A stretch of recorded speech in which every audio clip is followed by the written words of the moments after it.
Today we are going to discuss about mise-en-scène. In fact, I remember before talking about mise-en-scène, I remember Brian Anderson's quote about mise-en-scène. He termed mise-en-scène as the grand undefined term in cinema studies. Whoever tried to define mise-en-scène, they managed to reach and they managed to vary from one another. But today we are going to start from as Bodwell and Thompson's in their another very important book called Film Art and Introduction approached mise-en-scène as something that you can remember about the film, something that you can, the most familiar term in a film.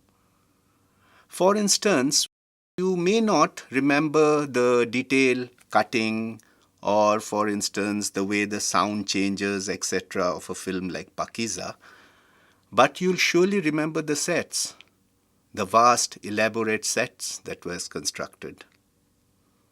In the same way, in Mughal-e-Azam, you may forget things, but the Sheesh Mahal, where the song is taking place, Pyar kiya hai to darna kya, you can't forget. It's true, vivid. It stays in our memory. For instance, also in Shola's, Gabbar Singh's acting, something like Kitne Aadmi The, you can't forget that. It stays in your mind. This precisely is because of the mise-en-scène. Mise-en-scène in that way reminds us the things that cinema actually inherited from theatre, like sets, costume, props, acting. All these things are part of the thing called mise-en-scène. It's a French word taken from theatre, and it literally means putting things in the scene. It is seen in the period of its development from 1906 to 1915. There are certain astounding technique that film started using. Almost who started it first is always debatable, but we could still see parallel uses of it.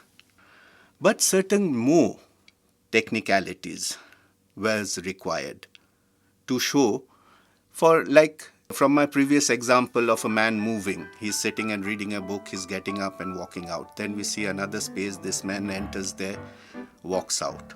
Then we see another space, this man walking in, walking out. One after another, we are seeing the spaces that he's traveling. So in that way, a narrative is formed. So the narrative is being formed, which can be used in language. We see the word then. Then he went there. Then he went there. But by 1907, we see more sophisticated type of editing happening, especially in this particular sequence.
In this film, we see intercutting between two sequences of horse eating oats outside on the streets and the man going upstairs to deliver laundry, signifying that the two actions are happening at the same time, simultaneously.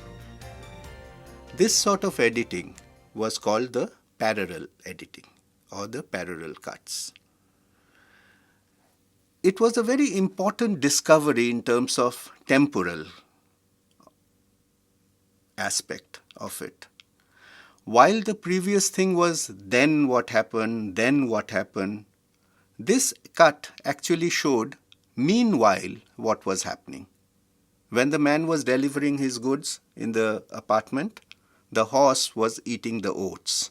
It was happening at the same time. This was a very important discovery.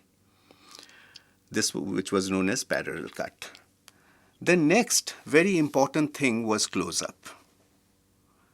You remember the early film audience, when they saw the car, the train rightly coming towards them, they ran, they were scared. Similarly, close-up. In the first go, close-up was something completely disorienting the audience. They couldn't make a head or tail out of it. How come, a man's face looked so close, so big, without the neck, without the hand? It was almost like a horror film. But soon, the studios, mainly the actors, realized its potential. Because that big face, that coming on the screen, gave audience the very strange feeling of knowing a stranger, seeing their face from that close quarter. So this was soon taken up by actors. They took it to great heights. But the most important discovery, I would say, that really created what you call my earlier lecture I had mentioned as the institutional mode of representation, was the reverse angle cut. Now, reverse angle cut means generally you see a character from a particular angle, from a particular frame, and suddenly you cut to the next shot, which is actually reverse from its previous position. As an example of close-up and short reverse shot, let us see this sequence from D.W. Griffith's Broken Blossom.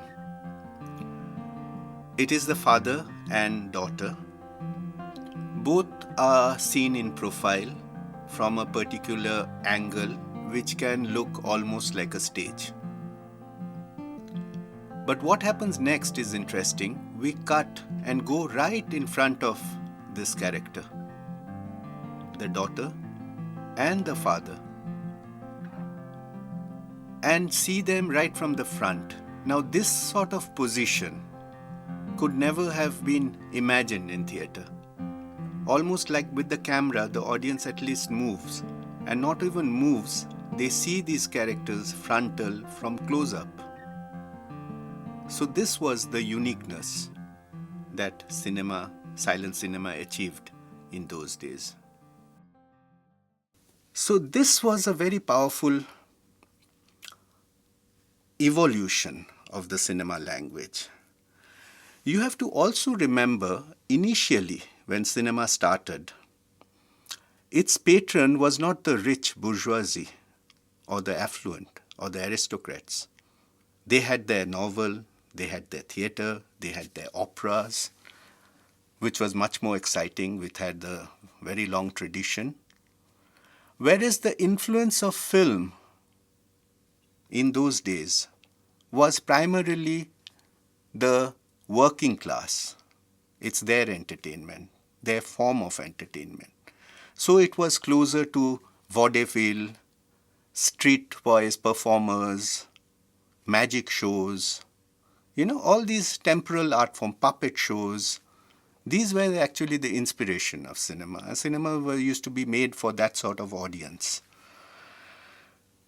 But later on, when cinema evolved such technique, they was as they could produce diegesis or, subjectivity, which was so far, in the realm of literature or in the realm of theatre. Now, this interested another sort of people, another sort of intelligentsia, another class of people to take up cinema seriously.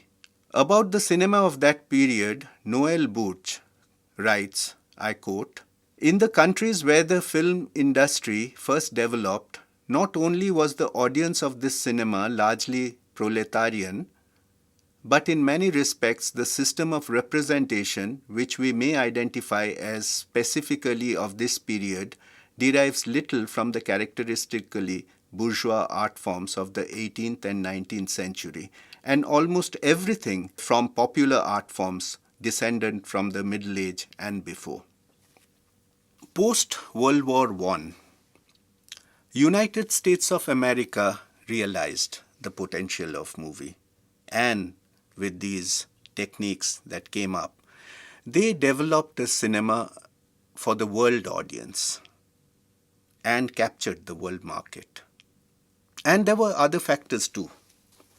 For instance, the industrialization by now produced a new social class of people, which can be called the petit bourgeois, or the people who joined in these factories as laborers but soon rose in ranks, took up clerical or managerial roles with increased pay packs and increased time for leisure.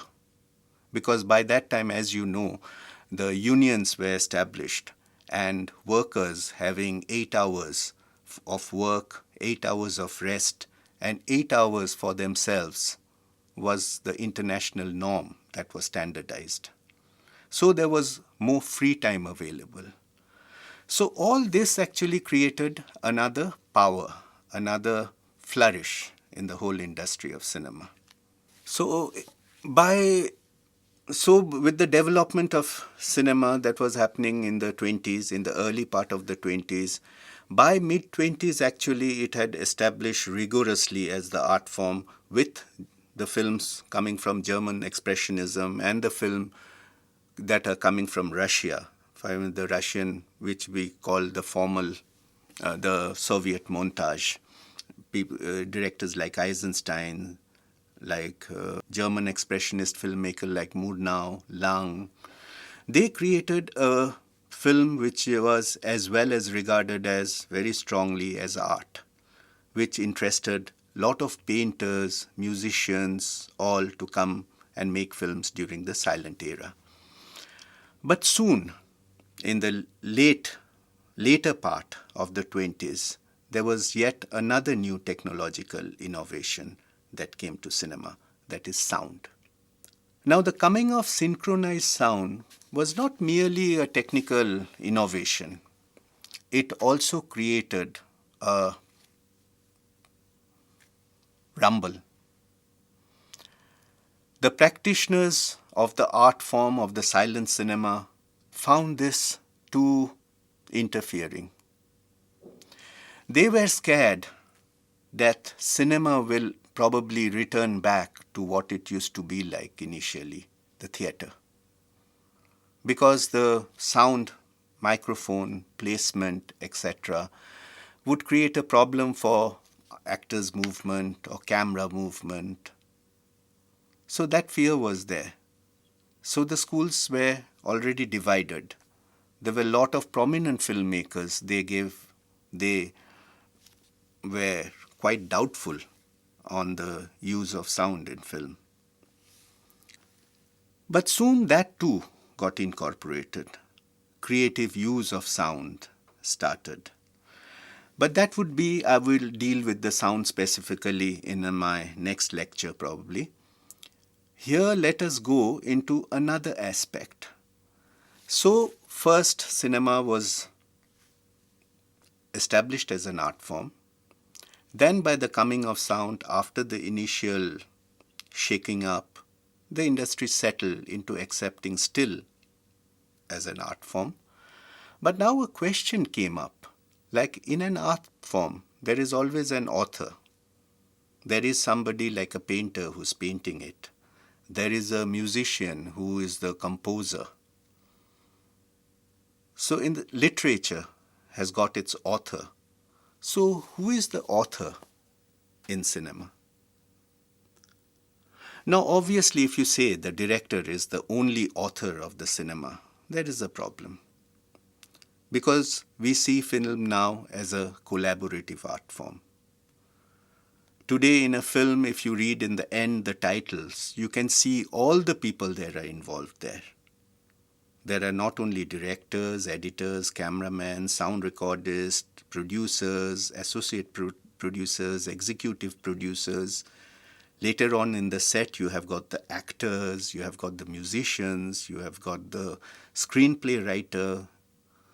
So you have got the production and the marketing team.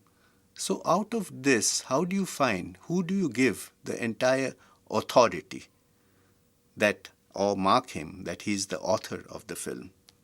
In 1948, it was Alexander Astruk, novelist and a filmmaker, who wrote a very important article which is called The Birth of the New Avant-Garde, La Camera Stilo. Here Astruk very clearly propagated filmmakers to use the camera as one uses a pen, to write very personal things. He wanted them not to get stuck with this whole institutionalized way of looking at cinema or making cinema.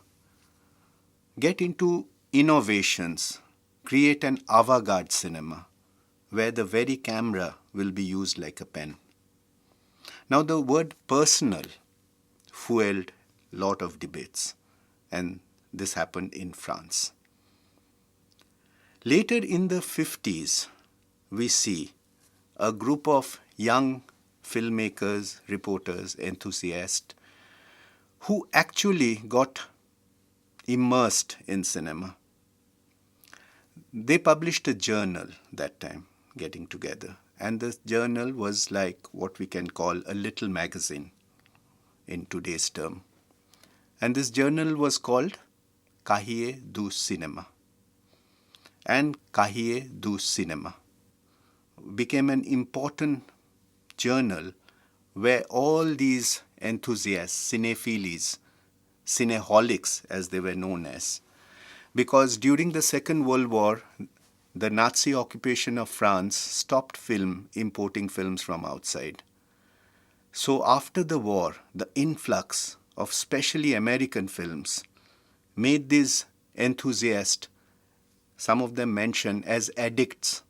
They watched films day and night at a cinema hall which was run by an archivist whose name was Henri Langlois. So under Henri Langlois, they started viewing films, they started discussing films, they started talking about films. And especially in the American films, they noticed that although they were studio productions, but over a body of work, if you watch, a definite style emerges. So the style of a filmmaker is very much there, and that is the director.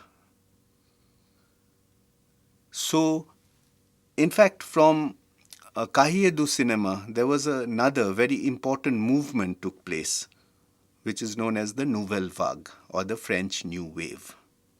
From these observations, François Truffaut, the then contributor of Cahiers du Cinéma, developed his La Politique des Auteurs, which means the auteur policy.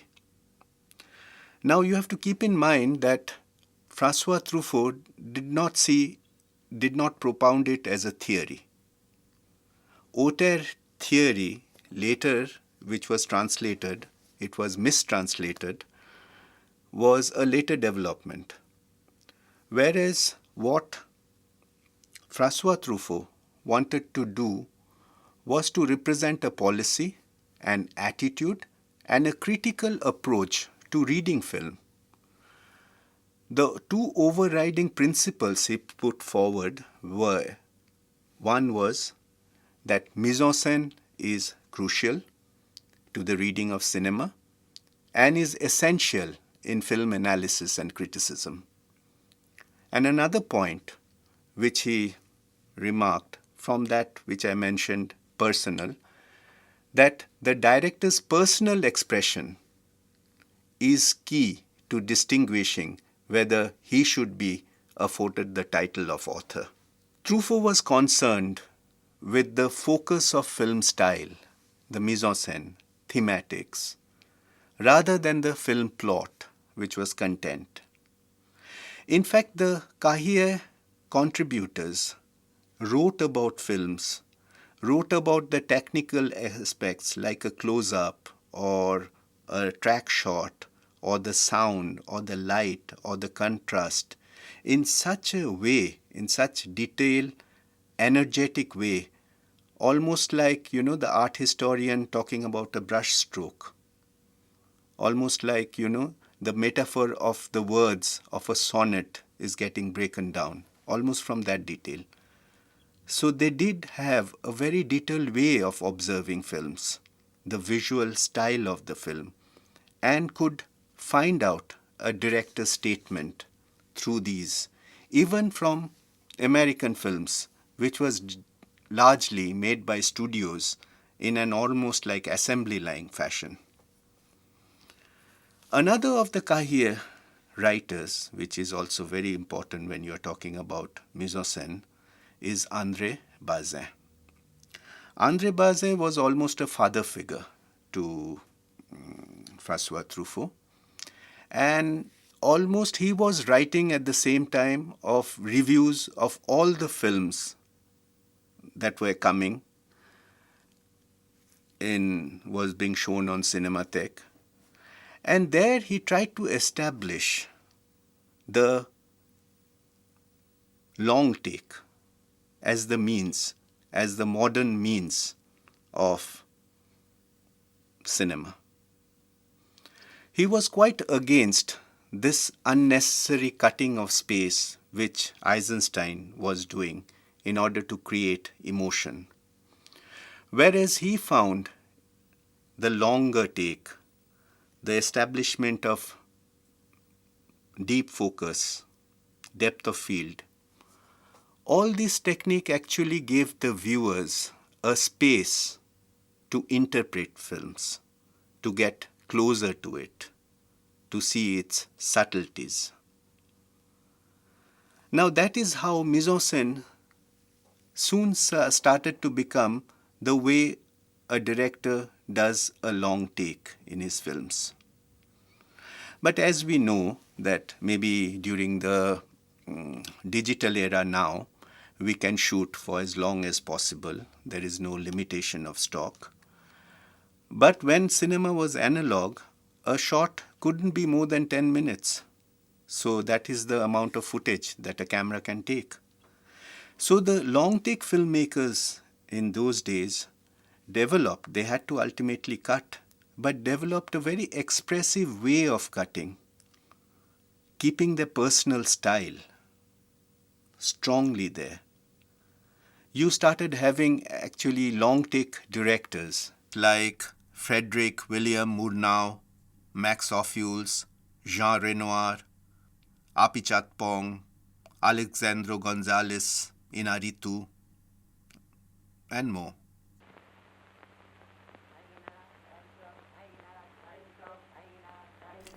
As an example of the use of long take and mise-en-scène, let us take this beginning scene from Satyajit Ray's Charulata. It begins with shots of Charu, the protagonist of the film, alone in her home. The time is around 4 o'clock in the evening. Through the course of time, the camera just moves along with her from room to room, following her, showing what she is doing. And in that way, we, the audience, not only get to know about her surroundings, but about the outer as well as her inner world, where she is lonely.